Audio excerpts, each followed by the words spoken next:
mission, somewhere along the damp breathing bayous of southern Louisiana in the brutal summer of 1872, 11 men perished in their beds. Not from yellow fever, not from consumption.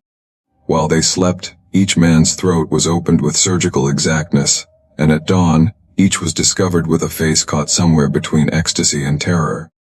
All 11 belonged to the inner circle of the Knights of the White Camelia, the most feared Klan chapter in St. Martin Parish. Officially, their deaths were recorded as unrelated incidents scattered across 4 parishes. Witness accounts contradicted one another. Evidence was either misfiled or simply disregarded. And within 6 months, a parish judge had sealed everything. But in the cramped rooms of the colored quarters, in the back halls of freedmen's churches, another story began to stir and grow, never written down, never spoken where white ears might overhear. Tonight, that story begins. It does not start in 1872. It begins 4 years earlier in the ash-glow aftermath of a war that was supposed to be over. In 1868, St. Martin Parish was a wound that refused to heal. Sugar and cotton mansions slumped like rotten teeth against a merciless sky. Fields sank back into swamp. Some manor houses were occupied by federal troops. Others were collapsing under the weight of their own pride. The parish seat, Brock's Bridge, was a cluster of weather-beaten buildings around a courthouse that had changed flags 3 times in 7 years. The old planter class felt the ground tilting beneath them. Nearly 4,000 formerly enslaved people now walked openly where they had once been forbidden even to look up. Some owned property. They voted under the wary protection of soldiers and the Freedmen's Bureau. They testified in court. To many white residents, it felt like an inversion of nature itself. An ending of the world, they understood. The Knights of the White Camelia rose from the remains of militia clubs and veterans' lodges. They fancied themselves refined. No hoods, no burning crosses. Lawyers, merchants, ex-officers, planters. They controlled the courthouse, the sheriff's office, the parish council. They didn't need spectacle. They had power. Their methods were surgical. A freedman who spoke too boldly might find his crop scorched, his mule hamstrung. His credit dried up overnight. A colored man who registered to vote might receive a midnight visit from well-dressed gentlemen who advised him, very reasonably, to reconsider. Violence was reserved for the stubborn, and even then it was careful, designed to terrorize without drawing federal intervention. Every Thursday, mission the Knights in a circle, 11 men, met in a back room of the Bridge Hotel, a 3-story building on Main Street owned by a founding member, Harold Jessup. Their verdicts were decided without juries. Who needed reminding? Who should move along? Who required stronger persuasion? Into this powder keg, on a Tuesday in late April, stepped a woman calling herself Celeste Dufrane. She arrived from New Orleans with a single trunk and a black silk parasol. She could have been 30. Her face held a quality that slipped the usual clockwork of age.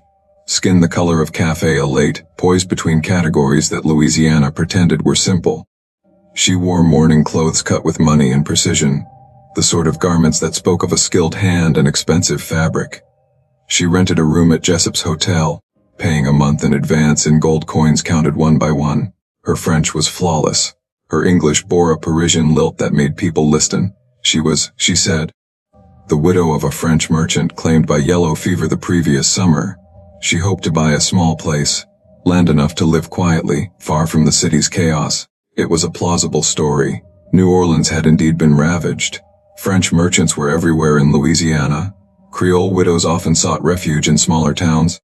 And Celeste carried herself with a dignity that discouraged probing questions. She attended Mass at St. Bernard's, sitting in the pews where respectable Creole families sat. She dined alone in the hotel, reading thin French novels or writing letters in a neat, controlled hand. In the afternoon she walked, parasol tilted, offering polite nods, inviting no conversation. Within 2 weeks every man on the Knights Council had taken notice. It began innocently. Thomas browsered hair to 500 struggling acres east of town. Found her examining a bolt of fabric outside the general store. He offered help. He knew the merchant, could ensure a fair price. She smiled, grateful, amused, as though his chivalry was charming but unnecessary. They talked for 10 minutes. She mentioned trouble finding property, her unfamiliarity with the area, her reliance on the kindness of strangers in this difficult passage of mourning. Browser thought about her all day. It wasn't just beauty, though she had that, as it was a kind of attentive focus. a way of looking that made a man feel singular. When she touched his sleeve in thanks, it felt like a current. He began drifting through the hotel lobby at the hour she passed, offering to show parcels of land. She accepted graciously, always with propriety, never past sunset, always with others somewhere nearby. He told his wife it was business, Christian assistance to a respectable widow. But candlelight on the curve of Celeste's neck wouldn't leave him. The faint lavender that clung to her dresses haunted his clothes after he returned home. The others noticed his distraction and staged their own entrances. Antoine Lair, the lawyer who had made federal courtrooms safe for Klansmen, offered legal counsel. Dr. Raymond Hebert, parish coroner, worried aloud about her health and urged a consultation. Eugenie Fontenot, the dry goods baron, extended generous credit for any household item a future home might require. Jessup, Tobito the editor, Judge Vincent, Sheriff Claude Diro, banker Philip Russo, planters William Duplantis and Charles Arsenault, all found polite pretexts. Celeste accepted with the same reserved grace, never encouraging, yet leaving each man feeling uniquely understood. They told themselves it was chivalry. They told themselves their wives were provincial, not to blame for the comparison. They told themselves nothing improper had happened. And none of them noticed that Celeste hadn't bought a single acre. None wondered why a grieving widow would choose a parish bristling with racial war. None questioned why she never wept, never spoke of her husband beyond polite vagueness.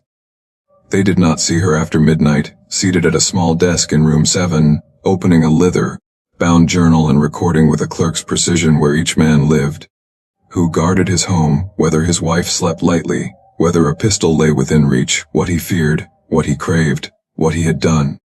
Because Celeste Dufrane, if that was her name, had not come to buy property. She had come for a purpose that required patience, planning. She and every weapon a woman might wield in a hostile world. She had come to kill 11 men. The first death arrived on July 19th, during a heatwave people would talk about for decades. Thomas Brassard's wife found him at dawn, laid out on their bed with his throat opened from ear to ear. The cut so deep it nearly kissed the spine. The sheets, the mattress, the floor soaked. Yet his face looked peaceful, eyes closed, hands resting as if sleep had simply continued past morning. The household rushed in. Among them was Esther. Once a slave, now a paid servant, who had kept that house before the war and after. Years later, in testimony that never reached an official page, Esther would recall what the white authorities would not see. 2 empty wine glasses on the bedside table. The room scented with lavender and something sweeter, more human. The Beckloads unsettled by the kind of activity respectable people didn't discuss, but every woman recognized. Mrs. Brassard had slept in an adjoining room. Insomnia, she said, yet claimed to have heard nothing. Sheriff Darrow arrived with Dr. Hebert. The narrative assembled itself like furniture they'd put together before. An intruder, likely a freedman with a grievance, had crept in and killed a sleeping man. Nothing stolen, clearly personal. Perhaps retaliation for the reminders the knights had been delivering. Later, while scrubbing blood and burning sheets at the mistress's order, Esther found a single long hair caught in the floorboards, too fine and dark to be Mrs. Brassard's, and other stains on the linen no man on the parish council would admit to understanding. She said nothing. In the quarters a different story took shape. They spoke softly of the beautiful widow who had captured so many prominent eyes, of Brassard's afternoons at the hotel, of private dinners and property drives that went nowhere, of a man known for cruelty to freedmen found with a neat, impossible wound days after dining with the widow from New Orleans. The funeral drew the whole parish. The knights stood together by the grave, their faces carved in granite. They understood what this meant. A message, a declaration. They blamed federal sympathizers, Negro agitators. They whispered responses, targets, escalations. None of them noticed the veiled woman standing at a distance, head bowed. None saw the small, satisfied curve of her mouth when she thought no one watched. And none of them guessed that in exactly 3 weeks, the bell would toll again. By the time the grave dirt settled over Thomas Brassard, the story had 2 faces.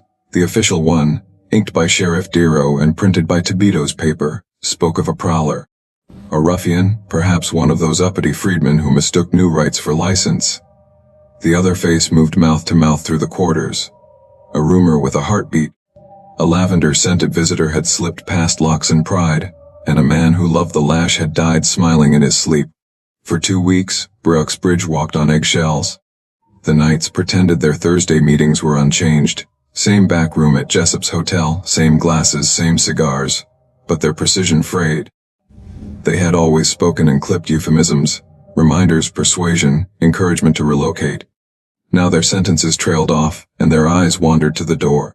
They took turns being brave for one another, as if courage could be loaned across the table. Celeste Dufrane's life remained a model of decorum. Mass on Sunday, a nod to the priest.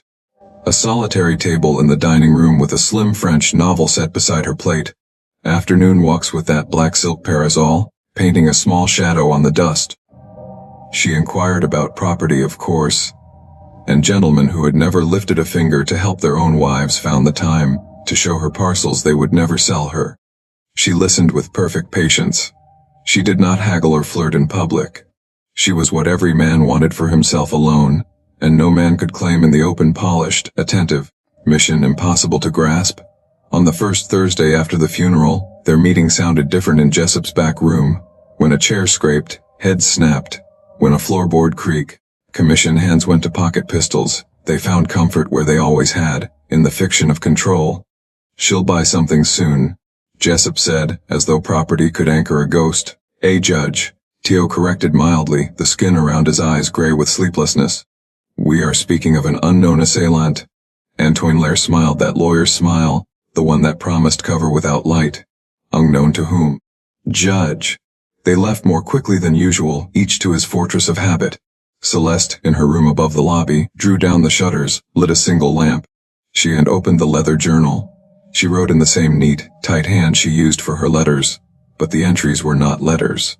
They were maps of men. Buzzard, heavy sleeper. Pistol in drawer, drinks claret, wife in adjacent room. Under that a new section, others, routes, guard schedules, sins.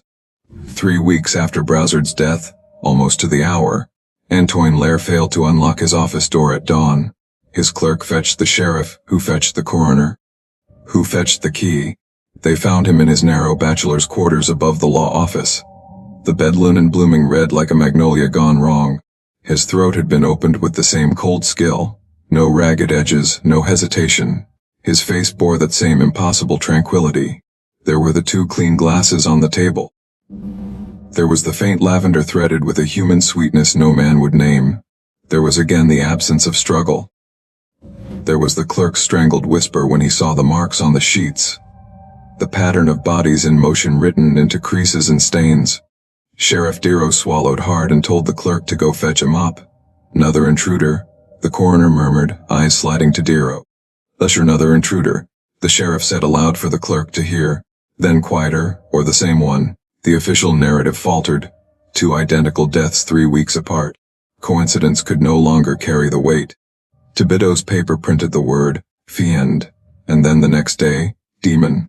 Privately he drank and wept in his office, soaked in plotter's despair, because even a man who shapes words knows when words are failing. In the quarters, the rumor shed its shyness and took on a name, Veuve Noire, the Black Widow. Some said the name with awe, some with raw nerves. Others with the tremor of those who had learned that retribution can splash on the innocent. There were whispered arguments. "You'll bring the lash back to all of us. You'll set the whole parish burning." And there were murmured prayers that did not ask for mercy so much as for a steadiness of hand.